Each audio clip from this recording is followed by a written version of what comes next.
तुम्ही बघू शकता मी कारलं किती सुंदर चिरून घेतलंय बघा, गोल गोल असं. चिकन 65चा मसाला ते सगळं मी घेतलंय बघा. ह्याला का थोडंसं मीठ तुम्ही बघू शकता. मी सगळं असं लावून घेणार आहे ह्याला. असं त्याला सगळं लावून घ्यायचं आहे का. 10 मिनटं ठेवायचं आहे. आपल्याला हे मस्त डीप फ्राय करायचं आहे बघा. असं मस्तपैकीमध्ये थोडंसं तिखट घालते, तुम्ही बघू शकता. थोडीशी हळद घालते.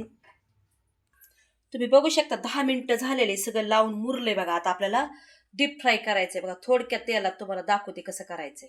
तवा तापायला ठेवणार आहे मी आता. तुम्ही पाहू शकता तवा ठेवलाय मी.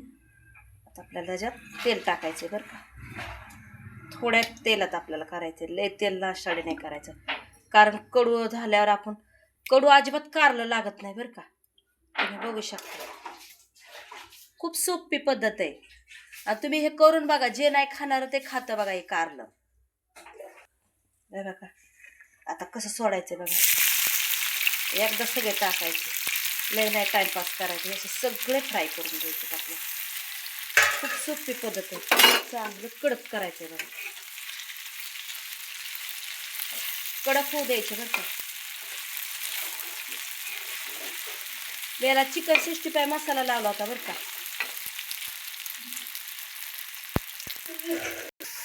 तुम्ही बघू शकता कशा फ्राय झाले. 10 मिनिटं लागतात लय ते लय. तुम्ही बघू शकता कारलंय बरं का. हे तुम्हाला एका प्लेटमध्ये काढून दाखवते कसं झालंय कारलं ते. तुम्हाला माझं कारलं पद्धती करणं आवडलं असं माझ्या चॅनलला शेअर करा, लाईक करा. थँक्यू. तुमच्या तोंडाला पाणी सुटून माझ्या कारल्याला बघून. जे नाही ते खाते लोक बघा. तुम्हाला माझं करणं आवडलं, माझ्या चॅनलला शेअर करा, लाईक करा. थँक्यू. धन्यवाद. आमेन.